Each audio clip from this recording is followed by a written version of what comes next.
Welcome to r/entitled people, where we share stories from your lives about people who think the rules don't apply to them, and they should get what they want. Thank you, friends, for subscribing to the channel, and for so many likes. And today we have 3 great stories, so subscribe, hit the like button, and let's begin. The first story. Guest in hiding, fighting harassment and exposing lies in the hotel business. The second story. Dismissed. Epic saga of an entitled coworker who turned down the job. The third story. All these stupid things that my boss did eventually led to his bankruptcy. The first story is the guest on the run. I work at a hotel in the rural part of my state. It's part of a chain but is individually owned by a family in the area that own at least 2 others. All of this to say that we answer to 2 sets of policymakers. Well, we're close to the state border, and several people come from many different states to stay here and see the leaves or go skiing. Towards the end of our leaf season this year, we got a call from a guest who's been a problem ever since we opened 4 years ago. I'm gonna call her Miss B. Every few months she calls, tells whoever's on desk that shift that she has a special rate from the management team, she never does, and that her special rate is at least $30 if not $70 cheaper than what rates are currently going for. When we say that we cannot honor that, she's often argumentative to the point of throwing out curses and slurs. Miss B always asks for our sales guy after this. He's always treated well, since he's rather attractive and kind of old lady bait, but he explained that none of management gave her that rate. We couldn't honor it, and if she wanted to book using her rewards method, she would have to call the corporate reservation system, since we don't make those reservations at the property level. Within a few hours, she had made her reservation. This started the stories about her. In the past, she has berated guests and employees with attitude in the stories of her mentally handicapped daughter. I won't go into detail about it here because it requires a warning for how graphic the details get, but she basically had her daughter taken by the state and won't stop talking about it. She's also on the run from her home state, due to almost $10,000 of fees she refuses to pay. All of this is public information listed when you look up her name and state. Anyway, she arrived that night after 3 phone calls about her reservation, and how she needed a perfume-free room which we provided. She arrived at 10:50 p.m. Right as I was getting ready to leave for the night shift to take over, she proceeded to keep me almost 30 minutes after my shift talking about her daughter and how she's suing a judge over the situation. Thank God for masks because I could not have just kept smiling through that. She finally went to bed after asking if I was wearing cologne when I handed her the keys, and I left knowing I'd have to deal with her the next day. The whole next day, after harassing everyone she came across about whether they were wearing perfume or cologne, she was holed up in the business center doing research for her upcoming case. And because she took some kind of shine to me, she asked me for extensive help formatting her legal documents. Her reservation was only for 1 night, but she managed to get someone at corporate to make another for her the next night. The full day she was here, she threatened several people, threatened to wipe down all the surfaces in vinegar to get rid of the residual smells, told me that she used baking soda as conditioner, and many more things. My GM actually pulled me aside to make sure that if she gave me any issues, that I would not engage, and rather go to her directly and let the GM handle it. I was told to leave the situation as soon as she attempted anything I wasn't comfortable with, and go straight to the GM's office. Luckily, she didn't try anything with me, but one of our employees, who's a young woman of color, was cornered and told a few racist things that I won't detail here. As Miss B was heading to bed on her second night, she repeatedly tried to get us to hold another room for her so that she could stay longer. But we were out of the room type she was in and offered to prepare another room for her how she liked, but she refused. Then on the morning she was scheduled to check out, she came up to the desk and asked about her new keys. She was told that she didn't have a reservation for the night, and again that we were sold out of the room type she was in, so we had no way to keep her in that room. She threw a fit, told our front desk supervisor that we were kicking her out, that we were forcing her to drive in bad weather when it was barely drizzling, that she had been coming for 4 years and we were disrespecting her loyalty, etc. We told her that if she wanted to stay, she could, but she could no longer use her husband's reward account, who was not traveling with her, and that she would have to either create her own or pay for the room without any points, about $160 without taxes at the time. Miss B eventually left and immediately called the customer service line, who called us. We had already submitted several reports on her behavior, and detailed everything that had happened, but she tried 3 times to suck her money out of us and corporate. She eventually got $100 out of one of our customer service lines, but I found out later that her husband's status was going to be stripped as well as all of his points removed due to her behavior, and the damages she's done to many other hotels in similar fashions. I won't say her name here because I know she Googles it based on finding her Facebook. The second story is entitled coworker got herself fired. Backstory. I never personally worked with this Karen, but I'd seen her chatting with everyone in our department on the workplace chat group made by our department manager. It reached to the point where she just refused to work unless it was under her terms, and made up excuses on why she couldn't work her assigned shifts. I'm just going to list off a few things I recall seeing on work chat, a bit of my short experience with her, then I'll mention what I was told by coworkers, and what leads up to when she was eventually let go due to refusing to work her shifts and whatnot. Me/Dragon Crystal equals myself. Karen equals herself. Belle equals coworker 1.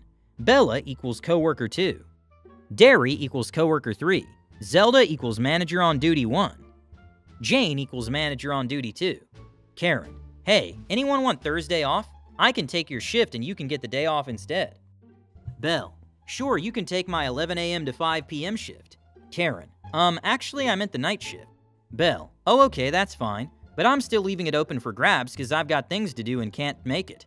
Bella, Karen, you can take my 5 p.m. to 11 p.m. shift because I have to open the following day. Karen, I can't work later than 10 p.m. I need my sleep and I live very far from here. Note, I didn't respond because I was at work and was only able to take quick glimpses at my phone. Also, I only work mornings, so I usually don't respond to picking up night shifts and only respond to shifts I know I can pick up, or is messaged personally by a fellow coworker. Several days later, Karen, hey, can anyone pick up my shift night? I'm not feeling well and have been feeling off all days. Nobody responded because we were all busy or dealing with other things at the moment. Was told a few days later she never showed up to her shift that day or called out. Days later, Karen, does anyone want my morning shift for their night shift? I'm not a morning person and really need my sleep. Hey, hello? Does anyone want my morning shift? It's from 11 a.m. to 5 p.m. 5 minutes goes by with no response. I've seen her message, but it was the middle of rush hour and I had a rush of drinks to make. Also, that shift was technically a mid-shift, not even morning shift anymore.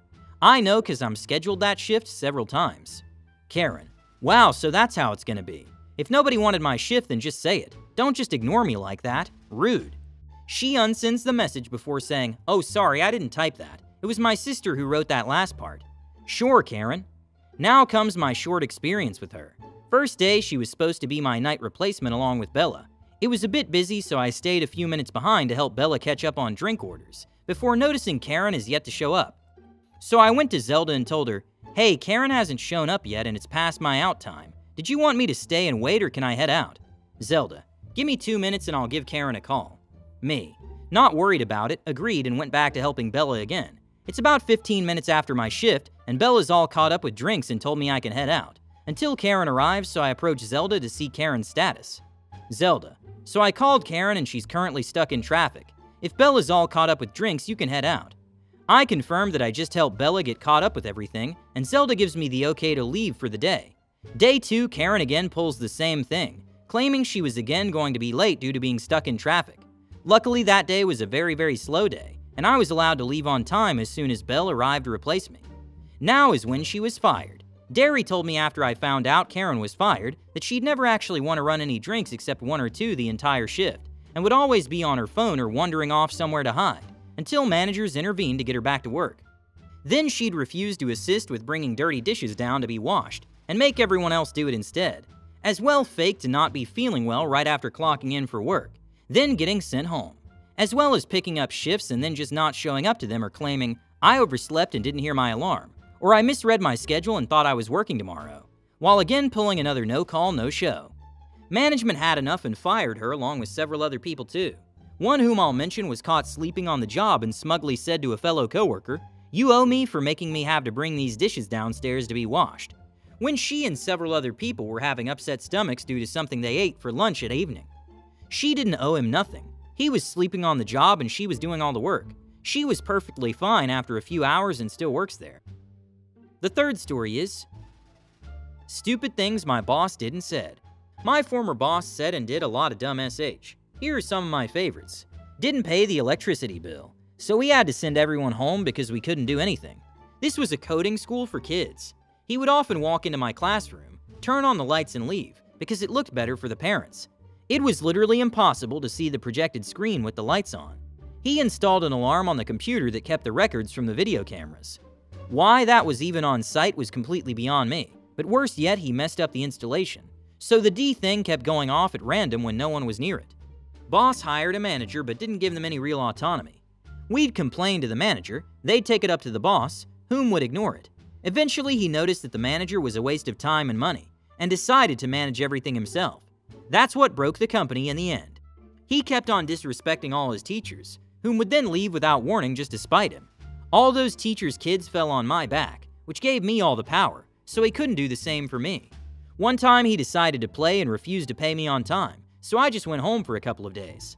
One time, while talking to some parents, Boss Man said that if their kids did our course, they wouldn't even need to go through university.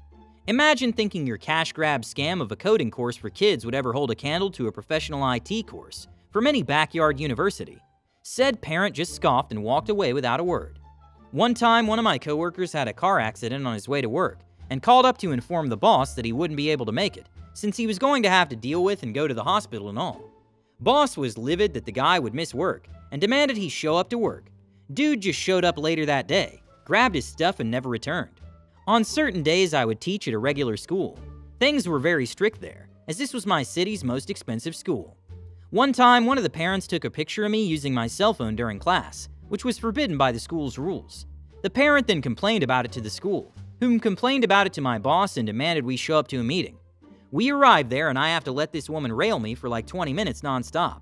When my boss's turn to talk came around, I ran him over and just pointed out that of course I was using my cell phone during class, as were the students, which nobody noticed in the pic, since we were developing a cell phone app during class. A very long pause went by, followed by some babbling, and the meeting was over. One day the boss shows up a little drunk and confesses that we don't make a profit on any of the schools we teach in, because we already spend so much with the transport to attend these. I couldn't help but ask what was the point of doing it then, and he replies that if we don't do it, somebody else will. Nothing was ever done if it wasn't the boss's idea, so we had to do this thing where we would be in a meeting and nudge him in a direction until he came up with a solution all by himself. Just telling him that there was an issue and how it could be solved never worked.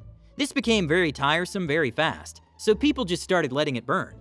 When the school finally went bankrupt, they wanted me to sign some papers saying that I had already received all my benefits and compensation, and conditioned it to signing the paper. Law here states that this should only be signed after we actually receive said benefits. So I just signed it and added some handwriting saying that this document was only valid if I got paid at the stated dates, along with the payment stub. They weren't very happy about it, and payment really did get delayed for over 6 months. If I had signed it, I'm certain I'd still be screwed. His behavior would always remind me of that old adage, you can shut up and let people think you're stupid, or start talking and make them certain of it. I hope you love these stories. Subscribe, hit the like button, and turn on notifications. Thank you for watching and have a good day.